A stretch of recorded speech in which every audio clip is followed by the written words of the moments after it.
हरे कृष्णा। तो हम श्री कृष्ण पुस्तक का अध्याय 1 और से पाठ कर रहे हैं। पेज नंबर है 8वां। तो इस अध्याय में हम देखते हैं कि एक आकाशवाणी होती है। आकाशवाणी के बाद में कंस का जो व्यवहार है वो पूरा का पूरा बदल जाता है। उससे पहले वो अपनी बहन को खुद अपने हाथों से रथ चला के लेके आ रहा होता है, लेकिन जैसे ही आकाशवाणी होती है कि देवकी का 8वां पुत्र जो है वो कंस के नाश का कारण बनेगा, कंस तुरंत अपनी बहन का वध करने के लिए तैयार हो जाता है। तो लेकिन वसुदेव बहुत मानसिक संतुलन रखते हुए उस समय रिएक्ट नहीं करते उस सिचुएशन को। मानसिक संतुलन रखते हुए और शांति से भगवान का आश्रय लेते हुए उन्होंने कंस को समझाया कि कैसे देवकी को वध करना जरूरी नहीं है। वो तो उसका 8वां पुत्र है जो आपके नाश का कारण बनेगा, वध का कारण बनेगा। और फिर फाइनली वासुदेव बोलते हैं कि जब भी देवकी का कोई भी संतान होगी वो मैं आपको दूंगा, और कंस जो है इस बात से संतुष्ट हो जाता है ना। तो कंस वसुदेव के व्यवहार से कंस संतुष्ट हो गया। वह यह देखकर आश्चर्यचकित था कि वसुदेव ने अपने वचन का पालन किया, अतः उन पर दयालु तथा प्रसन्न होकर इस प्रकार बोलने लगा। तो कंस जो है संतुष्ट हो गया इनके व्यवहार से, वसुदेव के व्यवहार से, क्योंकि वो अपनी संतान को जो भी संतान हुई वो वासुदेव जो है समय आने पर उनको देने लगे। तो जब पहला पुत्र हुआ तो वसुदेव अपने वचन के अनुसार कंस के पास ले गया। तो इस प्रकार से इस बात से तो वसुदेव जो है अपने वचन को पूरा करने के लिए पूरे बाध्य थे। उन्होंने ऐसा बोल दिया, तो इसलिए हमें स्पीच को केयरलेसली यूज़ नहीं करना चाहिए। स्पीच को कभी हमने किसी को प्रॉमिस दिया कि मैं ये काम करूँगा तो उसको पूरा करना चाहिए, है ना। जैसे स्टोरी आती है ना एक साक्षी गोपाल की, जिसमें जो बूढ़ा ब्राह्मण होता है वो यंग ब्राह्मण को प्रॉमिस करता है कि मैं अपनी बेटी का विवाह तुम्हारे साथ करूँगा जब हम वापस चले जाएंगे। लेकिन वहाँ जाके उसके परिवार वाले उसका मन बदल देते हैं और वो फिर विवाह करने के लिए तैयार नहीं होता। तो स्वयं भगवान कृष्ण साक्षी बन के वृंदावन से सीधा उड़ीसा की तरफ जाते हैं। तो भगवान इस बात का साक्षी देते हैं। तो इसलिए वसुदेव अपने वचन का पूरा पालन कर रहे हैं। तो यहाँ पे इस बात से कंस बहुत सेटिस्फाइड हुआ। हे वसुदेव, इस पुत्र को मुझे भेंट करने की कोई आवश्यकता नहीं है। मुझे इस पुत्र से कोई खतरा नहीं है। मैंने सुना है कि तुम्हारा तथा देवकी का 8वां पुत्र मुझे मारेगा, तो फिर मैं इस पुत्र को व्यर्थ ही क्यों स्वीकार करूं? तुम इसे वापस ले जा सकते हो।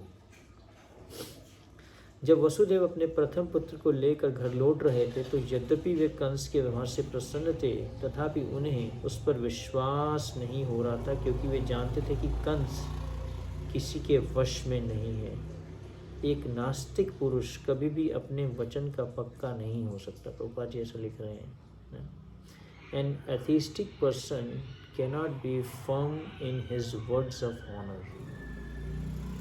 नास्तिक मतलब जो भगवान में आस्था नहीं रखता है, थीस्ट जिसको कहते हैं, एथिस्टिक, है ना, नास्तिकवादी होते हैं जो भगवान में आस्था नहीं रखते।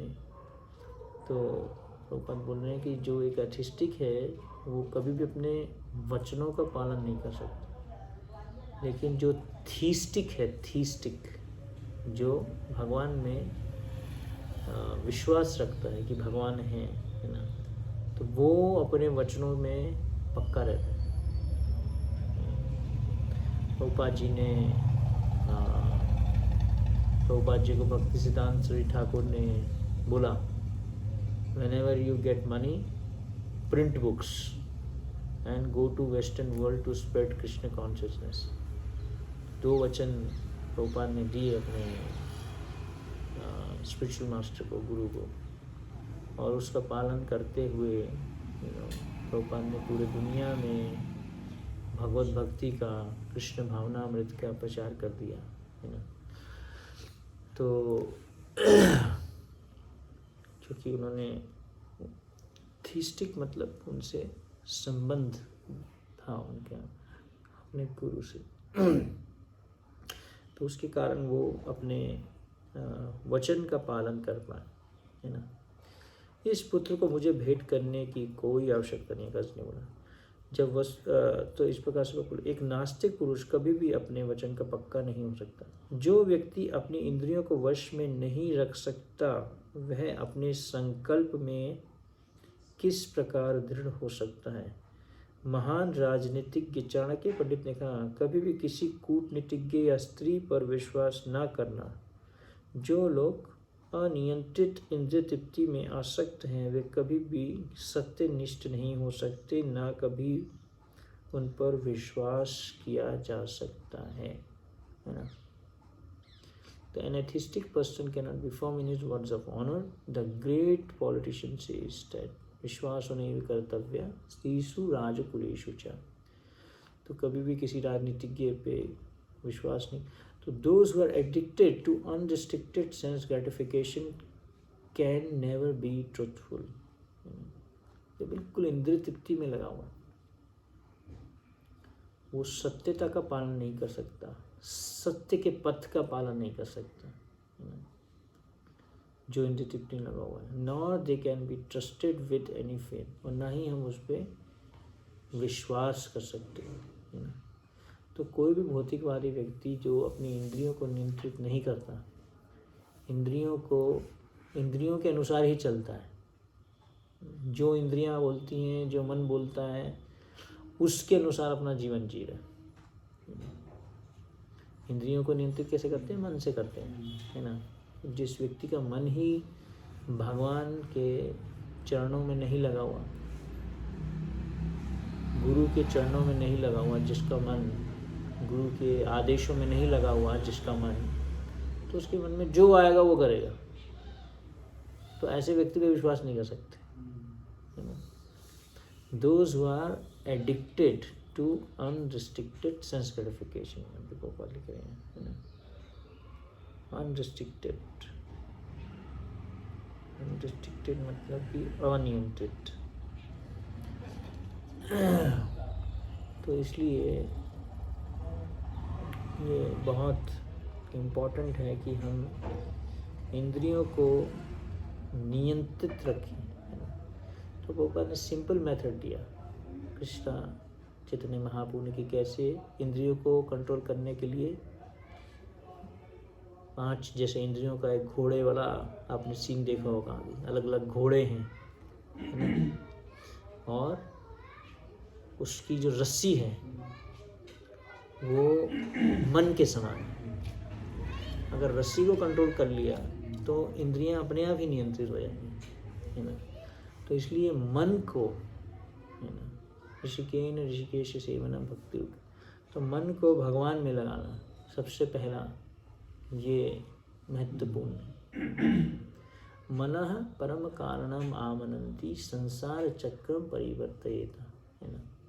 तो मन ही जो है हमारे दुखों का कारण है। कौन सा मन? अनियंत्रित मन, अनरिस्ट्रिक्टेड माइंड, ऐसा मन जो नियंत्रित नहीं है, ना। तो भगवद गीता में भगवान बोलते हैं जिस व्यक्ति का मन नियंत्रित नहीं है वो उसका दुश्मन है, और जिस व्यक्ति ने अपने मन को नियंत्रित कर लिया वह उसका सबसे बड़ा मित्र है। तो इसलिए यहाँ पे प्रभुपाद जी लिख रहे हैं कि जो व्यक्ति अपनी इंद्रियों को नियंत्रित नहीं कर सकता उस पर हम विश्वास नहीं कर सकते। जो लोग अनियंत्रित इंद्रिय तृप्ति में आसक्त रहते हैं वे कभी भी सत्यनिष्ठ नहीं हो सकते, ना कभी उन पर विश्वास किया जा सकता है। तो दुख जो है हमारे जीवन में कुछ भी आता है, एक भक्त बता रहे थे कि problem is not outside, problem is inside.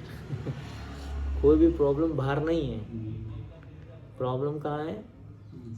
हमारे मन में है, हमारे अंदर में प्रॉब्लम है, प्रॉब्लम बाहर नहीं है। कोई भी प्रॉब्लम हम देखते हैं, किसी भी चीज़ को अगर हम बोलते हैं कि ये प्रॉब्लम है, तो a devotee is a no problem devotee. Recently मैं अभी किसी को मिल रहा था, वो बहुत परेशान है, उनके मन में मतलब टेंशन है। बोले कभी भी मेरे को एसिडिटी हो जाती है, मन में टेंशन आ जाता है बैठे बैठे, मुझे पर कोई जादू कर रहा है कुछ, तो किसी ने मेरे ऊपर कुछ एनर्जी डाल दी।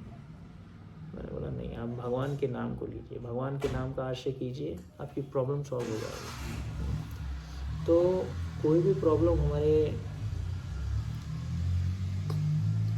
जीवन में आती है तो वो क्योंकि हमारा मन अनियंत्रित है। मन तो भगवान की शक्ति है, मन को तो हम नियंत्रित नहीं कर सकते, है ना। माइंड कंट्रोल, प्रभुपाद ने बोला our movement is a Krishna conscious movement is a mind control movement. मन को कंट्रोल करो। जो व्यक्ति मन को कंट्रोल कर लेगा वो फिर भक्ति को अच्छे से कर सकता है। तो इसलिए भगवान ने हमें जो महामंत्र दिया, हरे कृष्ण महामंत्र, इसके द्वारा हम अपने मन को नियंत्रित कर सकते। तो जब हम देखते हैं कि हमारे मन में अलग अलग प्रकार के जो विचार आते हैं वो कहाँ से आते हैं? हमारे अंदर में अलग अलग प्रकार के अनर्थ हैं। तो जो अनर्थ ज़्यादा एक्टिव होता है वो विचार दे देता है। सपोज ईर्ष्या अगर ज़्यादा है तो नेगेटिव फीलिंग्स आएंगे, या काम भावना ज़्यादा है तो वैसे ही विचार आएंगे। तो there is a battle always. एक जैसे churning of the milk ocean जब हो रहा था, समुद्र मंथन, है ना, एक तरफ देवता थे, एक तरफ असुर थे, असुर, है ना, राक्षस थे, और एक तरफ देवता थे। तो इसलिए चैंटिंग क्या है? Chanting is like that only, churning, है ना। तो असुर लोग जो हैं आपके मन को खींचेंगे, काम क्रोध अलग अलग प्रकार के विचारों का अटैक होगा उस टाइम में, और यहाँ से देवता लोग भगवान का नाम चल रहा है, हरे कृष्ण कृष्ण कृष्ण हरे हरे, हरे राम राम राम हरे हरे। असहाय भाव से जप करेंगे हम कि मैं ये युद्ध को नहीं जीत सकता, मेरे में शक्ति नहीं है, शक्ति बुद्धि ही ना, helplessly chanting the holy name, I have no strength, no power to overcome these अनर्थास। तो मेरा कहने का मतलब है कि मन में अलग अलग प्रकार के, तो हमें अपने मन को भक्त बनाना है। Krishna consciousness is an internal process, ये अंदर की इंटरनल प्रोसेस है ना, एक्सटर्नल नहीं है। तो इसलिए जब चैतन्य महाप्रभु ने अपना अस्त्र उठाया, चक्र उठा लिया जगाई मदाई को मारने के लिए, तो नित्यानंद प्रभु ने बोला कि आपका जो अस्त्र है वो हरि नाम है, इंटरनल इज योर वेपन, है ना। तो जब भी हमारे मन में हमें गुस्सा आता है या अलग अलग दुख किसी बात पे दुख होता है, मन परेशान होता है, वो क्यों होता है? क्योंकि हमारा मन नियंत्रित नहीं है, अनियंत्रित मन के कारण। मन को नियंत्रित करेंगे, मन को भगवान के नाम में लगाएंगे, भगवान का आश्रय देंगे, नाम आश्रया कोरी जतने तुम। तो जब भी हमारे जीवन में प्रॉब्लम आती है, वो क्यों आ रही है? मन अनियंत्रित है। प्रॉब्लम को जब हम प्रॉब्लम देखते हैं, है ना, एक भक्त ने बोला कि suffering is inevitable, problems will be there, problems are inevitable, but suffering is optional. Suffering is inevitable, pain is optional. मतलब दुख तो आएगा, कष्ट तो आएगा, कष्ट आएगा, भौतिक जगत है तो कष्ट आएगा ही आएगा ना। कष्ट नहीं आ रहा, हम सोचे रहे भौतिक जगत में है, कष्ट क्यों नहीं आ रहा? कष्ट तो आएगा। अगर भौतिक जगत में है, समुद्र में है, तो वेव्स तो आएंगी, लहरें तो आएंगी अगर समुद्र में है तो भौतिक जगत में है तो कष्ट तो आएगा। लेकिन कष्ट में हमें जो है मानसिक संतुलन बनाए रखना, कष्ट में कष्ट को कष्ट समझना, तो फिर हम परेशान होंगे। कष्ट से परेशान होना, दुखी होना, अरे कष्ट आ गया, भगवान ने कष्ट दे दिया, तो कष्ट को भगवान की कृपा देखना। इसके लिए हमारे को अपनी जो भगवान का जो आश्रय है वो बहुत अच्छे से लेना होगा, बहुत ध्यान से मंत्र को करना है, मंत्र को सुनना है, ध्यान से सुनने का प्रयास करना है, तब जाके मन जो है हमारा बहुत एक मन हमारा नॉन डिवोटी है, डिमोनियक है। इसलिए प्रभुपाद बोलते थे, you are not this body, you are spirit soul. कितना प्रभुपाद ने इस बात को बोला। तो बॉडी मतलब सटल बॉडी में चेंज लाना इतना आसान नहीं है। ट्रांसफॉर्मिंग द सटल बॉडी मतलब ट्रांसफॉर्मिंग थिंकिंग, फीलिंग, विलिंग। अपनी इच्छाओं को चेंज करना, अपनी सोचने की जो विचार शक्ति है उसमें परिवर्तन लाना, तो वो पॉसिबल है only by chanting the holy name sincerely, taking shelter of the holy name. भगवान के नाम का आश्रय लेना, सिर्फ मंत्र को बोलना ही नहीं है, नाम को जस्ट एक तोते की तरह ख़त्म कर देना माला को, लेकिन भगवान का आश्रय लेना। पैशनेट वाला चैंटिंग भी एक होता है जिसमें हम माला को ख़त्म करने का प्रयास करते हैं जल्दी से जल्दी, लेकिन भगवान का आश्रय, हरे कृष्ण कृष्ण कृष्ण हरे हरे, हरे राम राम राम हरे हरे। इसलिए हमारे शास्त्र ने बोला हरे नाम ही एवं केवलम, और कोई तरीका ही नहीं है, और कोई तरीका नहीं है, नहीं है, नहीं है, यही एक तरीका है। अगर हम अपने जीवन में परिवर्तन लाना चाहते हैं, ट्रांसफॉर्मेशन लाना चाहते हैं, है ना, तो जो लोग अनियंत्रित इंद्रिय तृप्ति में आसक्त हैं वे कभी भी सत्यनिष्ठ नहीं हो सकते, ना कभी उन पर विश्वास किया जा सकता है। तो अनियंत्रित इंद्रिय तृप्ति मतलब अनियंत्रित मन। अगर मन ही अनियंत्रित है तो इंद्रियां तो वैसे ही अनियंत्रित हो जाएंगी, है ना। तो सबसे पहले तो हमें अपने मन को शुद्ध करना है। विषय छाड़िया कबे शुद्ध होवे माना, कबे हम हेरी वो श्री वृंदावन। इसलिए जब हम अपने मन को शुद्ध करेंगे, और मन को शुद्ध करने का क्या तरीका है, very very sincerely giving efforts to chanting the holy name. एक डिवोटी ने बोला कि Krishna consciousness is an effortful process, it is not an effortless process, है ना।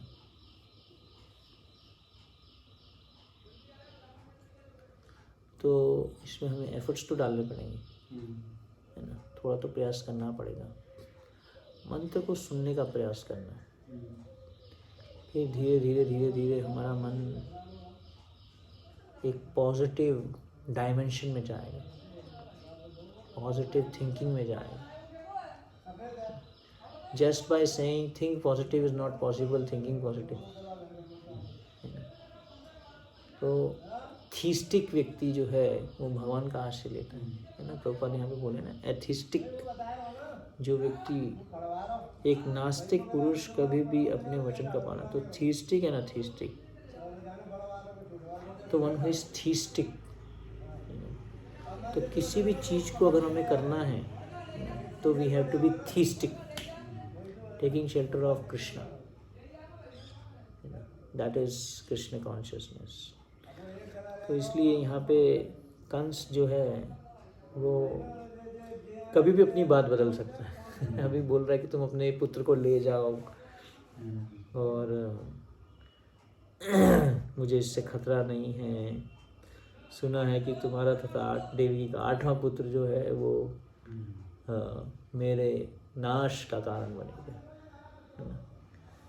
तो इसलिए ये बहुत महत्वपूर्ण है कि हर व्यक्ति, हर एक जीव वो भगवान के नाम को बहुत ही सिंसियरली ले। रिसेंटली मैं सुन रहा था कि भगवान का जो नाम है वो एक सबलाइम है, सबलाइम तरीके से काम करता है। इस तरीके से काम करते हैं, हमें समझ नहीं आएगा कि कैसे हमारी प्रॉब्लम सॉल्व हो रही है, लेकिन हो रही है। अगर हम उसको नहीं कर लेते, भगवान के नाम का आश्रय नहीं लेते, है ना। इसलिए मैं डिवोटीज को बोलता हूँ कि मॉर्निंग का टाइम कभी मत मिस करें, ब्रह्म मुहूर्त का टाइम, चैंटिंग ब्रह्म मुहूर्त में हो, भक्तों के संग में हो, है ना। तो ये एक महत्वपूर्ण है। तो उससे हमें जो आध्यात्मिक शक्ति प्राप्त होती है, तो फिर हम कष्टों में, जो दुख, जो हमें कष्ट आते हैं, फिर हम उनको सहन करने की शक्ति प्राप्त कर सकते हैं। सकले सहने बल दिया करो, निज मने स्पीहाहीन। जो कष्ट आते हैं हमारे जीवन में, हम उसको सहन कर पाएंगे।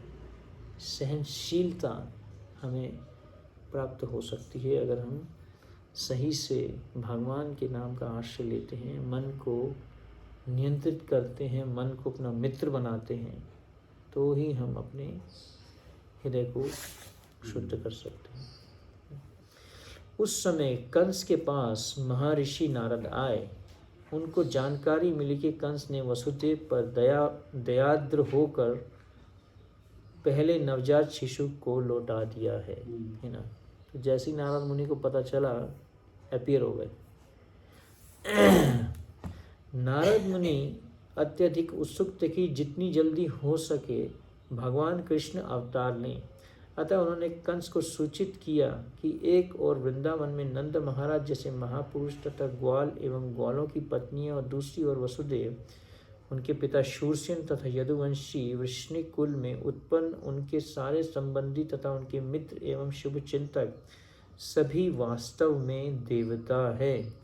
नारद ने कंस को आगाह किया कि वह उन सब से सावधान रहे, क्योंकि कंस तथा उसके सारे मित्र एवं सलाह देने वाले सभी असुर थे। असुरगण सदैव देवताओं से भयभीत रहते हैं। इस प्रकार नारद से विभिन्न परिवारों में देवताओं के प्रकट होने की जानकारी प्राप्त करके कंस तुरंत चौकन्ना हो गया। वह समझ गया चूंकि देवता अब प्रकट हो चुके हैं, अतः भगवान विष्णु का भी शीघ्र ही आगमन होगा। उसने तुरंत अपने बहनोई वसुदेव तथा बहन देवकी को बंदी बना लिया और उन्हें कारागार में डाल दिया। वसुदेव तथा देवकी लोहे की सांकलें पहने कारागार में प्रतिवर्ष एक पुत्र को जन्म देते रहे, और कंस प्रत्येक बालक को विष्णु का अवतार समझकर एक एक करके मारता रहा। वह 8वें पुत्र से विशेष रूप से भयभीत था, किंतु नारद के आने के पश्चात वह इस निष्कर्ष पर पहुंचा कि कोई भी बालक कृष्ण हो सकता है। अतः वसुदेव तथा देवकी से उत्पन्न सभी संतानों को मारना ही श्रेष्ठकर होगा, है ना। तो नारद मुनि ने जब उनको बोला तो उन्होंने कंक्लूड कर दिया, क्या पता 8वां पुत्र पहले आ जाए। तो उससे वो डर गया। नारद मुनि ने उनको डरा दिया कंस को कि आप ट्रस्ट मत करो। कंस के इस व्यवहार को समझ पाना बहुत कठिन है। संसार के इतिहास में ऐसे अनेक उदाहरण प्राप्त हैं जब राज परिवार के लोगों ने अपनी अभिलाषा की पूर्ति के लिए अपने पिता, भाई या सारे परिवार तथा मित्रों का वध किया है। इसमें कुछ भी आश्चर्यजनक न था, क्योंकि आसुरी वृत्ति वाले राज परिवार के लोभी लोग अपनी निधन अभिलाषाओं के लिए किसी का भी वध कर सकते हैं। तो ये है आसुरी व्यक्ति जो किसी दूसरे व्यक्ति का वध भी कर सकता है अगर उसका कार्य पूरा नहीं होता है ना। नारद की कृपा से कंस अपने पूर्व जन्म से अवगत हुआ। उसे पता चला कि वह पूर्व जन्म में काल नेमी नाम का असुर जिसका वध विष्णु द्वारा हुआ था। उसने भोज परिवार में जन्म लेकर वह निश्चय किया था कि वह यदुवंश का घोर शत्रु बनेगा। चूंकि कृष्ण उसी परिवार में जन्म लेने जा रहे थे, अतः कंस अत्यधिक भयभीत था कि वह पूर्व जन्म की ही भांति कृष्ण के हाथों मारा जाएगा। तो इस प्रकार से हम यहाँ विराम देते हैं और समझते हैं कि कैसे जिस व्यक्ति की इंद्रियां नियंत्रित नहीं होती, जिसका मन नियंत्रित नहीं होता, उस पर विश्वास नहीं किया जा सकता और वह व्यक्ति अपने वचनों का पालन नहीं कर सकता। इसलिए अगर हम अपने मन को नियंत्रित करना चाहते हैं तो हम भगवान के नाम का आश्रय लें और गुरु के दिए हुए वचनों में अपने मन को लगाएं। तो उससे हमारा मन केंद्रित हो सकता है, फोकस्ड हो सकता है। व्यवसाय आत्मिका बुद्धि रेके है कुरुनंदना भो शाखा है अंतश्च बुद्धयो व्यवसायिना भोग ऐश्वर्य प्रसक्तानां पयापहित चेतसां व्यवसायत्मिका बुद्धि समाधो न विधीयते। ऐसे व्यक्ति का मन कभी भी केंद्रित नहीं हो सकता जो भोग और ऐश्वर्य में लगा हुआ, इंद्र तृप्ति में लगा हुआ है, जिसका मन हर समय इंद्र तृप्ति के बारे में ही सोचता रहता है, कैसे मैं भोग करूं हर एक चीज़ को। लेकिन भक्त के मन में क्या भाव रहता है, कैसे मैं इसको भगवान की सेवा में लगाऊं।